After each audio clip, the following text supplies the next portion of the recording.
Assalamualaikum warahmatullahi wabarakatuh. Kami yang beranggotakan Saya beranggotakan. Saya Anggir Setiawan. Saya Septiani Putri. Saya Ordina Nagofa. Saya Muhammad Rahmi. Saya Reza Dansa. Kami di sini ingin mewawancarai owner dari Estek Jambi.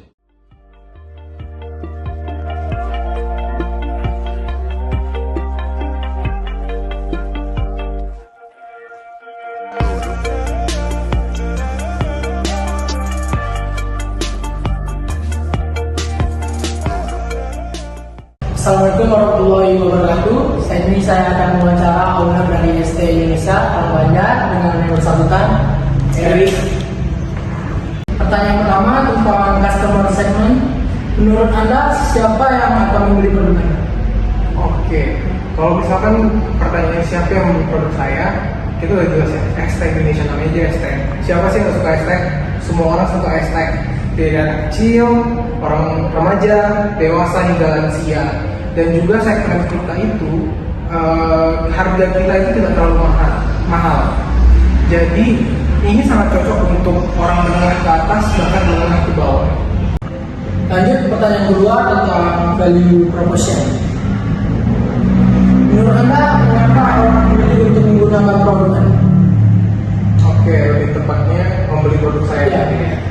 Nah, dari awal Estek Indonesia itu orang banyak mikirnya saya cuma jual Estek kembali stok.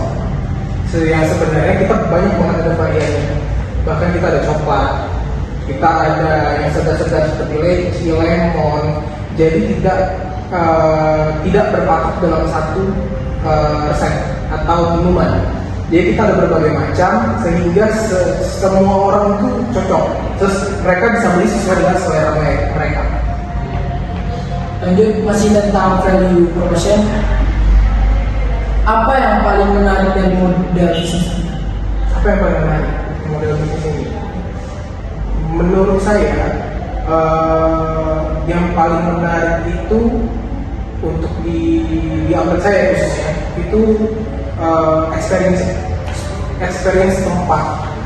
Karena Anda bisa lihat sendiri, bahkan STC cabang lain di Jambi itu tempatnya tidak seperti saya. Karena saya sangat mengedepankan kenyamanan customer. Jadi mereka bisa minum murah, harga start mungkin 7.000 sampai 20.000 up. Itu mereka bisa di ruang rekreasi, ada sofanya, tempatnya sangat instagramable dan juga nyaman. Jadi menurut saya itu yang value yang bisa saya kasih ke mereka. Oke, lanjut ke pertanyaan ketiga tentang channel. Bagaimana cara pelanggan dapat mengetahui produk yang Anda tawarkan? Oke, jadi apalagi di tahun sekarang ya. Dan saya juga kebetulan saya franchise. Jadi saya itu jatuhnya terima beres dalam hal bukan ini juga terima beres saya sudah profit tiap bulan ya, lebih ke dari segi marketing. Karena ketika kita ngomong promosikan sesuatu, kita perlu namanya marketing seperti digital marketing, selebgram segala macam, dan itu kebanyakannya sudah di-provide dari pusat. Jadi pusat yang kasih saya bahan, saya tinggal upload seperti itu. Dan juga nggak hanya sampai situ, saya juga bayar. Jadinya ya bayar selebgram Jambi untuk cicipin menu-menu saya, untuk mereview tempat saya, sehingga market saya itu lebih luas, jadi banyak yang lebih tahu. Bagaimana cara produk bisa sampai ke tangan pelanggan? Oke, seperti yang saya bilang tadi juga, saya menggunakan selebgram. Kita juga menggunakan digital marketing untuk mempromosikan produk-produk saya. Dan juga kita menggunakan Grab, jadi seperti Grab Gojek. Nah itu ada kafe saya di dalam sana, jadi mereka bisa pesan secara online. Dan selanjutnya dari semua Anda bilang tadi, menurut Anda apakah cara itu efektif? Untuk sampai saat ini sangat efektif. Untuk sampai saat ini, tapi kita tidak tahu ke depannya bagaimana. Jadi saya sebagai business owner, ya kita terus berinovasi dan menggali untuk berlanjutkan bisnis ini ke depan. Pertanyaan selanjutnya ke nomor 4 tentang customer dan relationship. Bagaimana cara Anda untuk selalu koordinasi dengan pelanggan? Ini pertanyaan pelanggan itu, customer itu sangat unik, berbeda-beda sifat, berbeda-beda mood ketika mereka datang. Sehingga saya sebagai bisniswan, saya harus mengedukasi karyawan saya untuk menghandle berbagai macam sifat customer tersebut. Jadi ketika customer bad mood, kita harus apa? Ketika customer lagi happy, kita harus apa? Ketika customernya lagi baru putus pacar, sama pacar mereka harus ngapain? Ya mereka nggak tahu ya mungkin. Nah, dari situ itu kita bisa meningkatkan bonding kita terhadap customer dan pekerja, sehingga mereka nyaman di tempat kita. Dan juga saya biasanya bilang ke karyawan bahwa tanya mereka kekurangan kita apa, mereka mau apa yang ada di tempat kita. Misalkan contoh, kemarin ada customer datang, kak nggak ada mainan, kayak misalkan Uno atau misalkan apa segala macam. Nah, dari situ kita sediakan mainan sehingga yang datang ini lebih banyak opsi, nggak cuma minum aja dan ngobrol. Oke, bagaimana Anda memastikan pelanggan puas setelah membeli produk?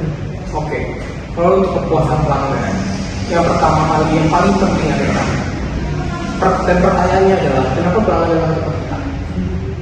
Karena dia ingin mencicipi produk yang kita jual. Berarti yang harus kita jaga pertama kali yang sangat penting itu kualitas produk kita. Itu harus kita jaga.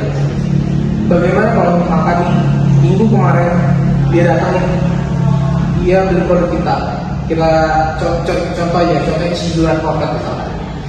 Nah, ketika mereka beli itu pertama kali itu rasanya enak, takarannya pas, semuanya oke. Nah, akhirnya minggu depannya lagi dia datang untuk kedua kalinya, dia bisa membeli yang sama tapi rasanya beda. Berbeda atau lebih enak, pasti mereka komplain, pasti mereka nggak puas dengan apa yang dengan produk kita. Nah, itu yang paling penting. Produk yang kita jual itu kualitasnya harus selalu bagus. Nah, yang kedua, kenyamanan tempat, kebersihan tempat. Outlet itu yang namanya kita mau menampung customer, itu kita harus bersih dan wangi. Bagaimana kalau misalkan customer datang terus ada sampah berhamburan di lantai atau di meja bekas minuman basah dan juga baunya nggak enak, pasti customer nggak puas kan? Kayak malas ini segala macam, apalagi toiletnya kotor. Nah, hal-hal sebenarnya nggak sepele, tapi banyak kafe itu masih tidak memikirkan ke situ. Mereka hanya memikirkan upselling, sehingga dengan kesalahan kecil itu yang sebenarnya besar ya, tapi bagi banyak orang itu kecil, itu bisa merugikan mereka sendiri juga, sehingga customer malas mau datang. Mereka nggak puas dengan pelayanan, mereka nggak puas dengan tempatnya. Itu yang harus dijaga juga. Tempat harus bersih, wangi, dan juga nggak berisik mungkin ya. Gak berisik. Oke, lanjut ke pertanyaan selanjutnya, ke pertanyaan nomor 5 tentang revenue stream. Bagaimana cara bisnis Anda menghasilkan uang? Bagaimana cara bisnis saya menghasilkan uang? Oke, jelas dari jual minuman. Saya mainnya duit saya itu datang dari saya jual saya. Tapi kita ada side business juga, seperti saya jual cemilan gitu. Seperti kentang, sosis, terus ada mie juga. Nah, itu juga perlu karena orang minum es teh masih begah kalau minum terus kan. Nah, jadi makanya saya sediakan juga snack sehingga yang pasti mereka ada pilihan juga. Selain minum mereka bisa makan walaupun hanya snack.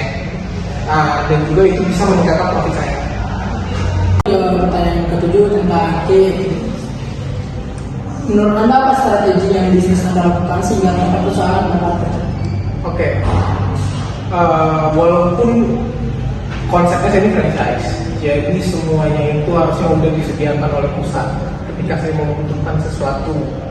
Tapi ada yang namanya pusat tidak tahu market Jambi seperti apa. Kita sendiri yang tahu di Jambi itu anak-anaknya mudanya bagaimana, mereka sukanya apa. Nah, jadi strategi yang saya gunakan khususnya di outlet saya di Jambi itu kita biasanya kalau misalkan penjualan drop hari ini sudah memenuhi target, besoknya atau lusanya kita bakal siapkan promo. Misalkan nih promonya buy two get one, atau misalkan juga buy one get one. Nah biasanya kita adakan seperti itu. Ini ke pertanyaan yang ke-8 tentang farmasi. Menurut Anda siapa yang dapat mengerjakan hal-hal perusahaan di luar Telkom? Oke, kalau untuk di outlet saya, di perusahaan juga itu nggak ada. Hanya saya yang tahu intinya, kurang lebih kayak rahasia perusahaan cuma saya yang tahu. Karena saya ngerasa saya nggak butuh tuh supervisor atau kepala toko, karena saya bisa nge-handle, saya masih bisa nge-handle semua sendirian. Kecuali nanti mungkin saya udah mulai sibuk nih, mungkin buka lagi cabang lain segala macam, sehingga tidak terhandle sama toko. Mungkin saya butuh kepala toko yang bakal tahu semua rahasia perusahaan saya, semua rahasia toko. Nah jadi sampai saat ini itu nggak ada sih, cuma saya, dan saya pun masih ngerasa saya masih bisa nge-handle briefing karyawan, untuk nge-handle supplier, untuk nge-handle customer dan segala macam itu saya masih bisa. Jadi selain saya nggak ada sih. Pertanyaan ke-8 tentang farmasi. Menurut Anda siapa yang dapat mengerjakan hal-hal kebutuhan perusahaan di luar Telkom?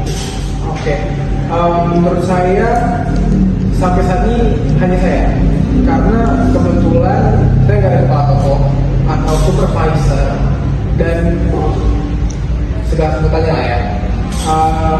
Karena saya merasa saya masih bisa kok handle sendiri. Jadi juga saya nggak perlu ngeluarin gaji untuk mereka lagi kan, penambahan anggota lagi. Jadi profitnya saya aja. Karena juga saya nggak butuh juga supervisor dan kepala toko, karena semua itu udah apa ya, udah ada di HP. Jadi saya tuh masih ngerasa saya masih bisa nge-handle briefing karyawan setiap pagi. Saya masih bisa nge-handle supplier, pemesanan barang. Saya juga masih bisa nge-handle ketika ada komplain dari customer. Oke, lanjut ke pertanyaan terakhir. Pertanyaan Musliman tentang cost struktur. Pengeluaran apa saja yang dibutuhkan untuk menjalankan model bisnis ini? Oke, kita bahas pengeluaran pasti atau biasa kita sebut fixed cost. Pengeluaran pasti tiap bulan itu yang kita keluarkan. Itu yang pertama, gaji karyawan, ya dong. Gaji karyawan, terus listrik, air, terus juga kita punya taman-taman nih kan di atas, kita punya taman-taman. Nah itu kita tiap bulan kita beli lagi. Itu udah jadi fixed cost kami. Terus belanja bahan itu penting, karena kalau nggak ada bahan kita nggak bisa jualan tuh. Terus juga fixed cost kita, setelah itu pajak itu wajib tiap bulan, jangan mulai, karena pajak itu membangun aja. Oke. Komponen biaya apa yang dibutuhkan pada setiap elemen activity, resource dan channel yang diisi active? Ada promo, bundling, di desa ada supply pusat, di channel ada marketing. Kira-kira berapa biaya estimasi yang keluar untuk itu semua? Oke, kita bedah satu-satu ya. Misalkan yang pertama itu seperti bundling, terus promo.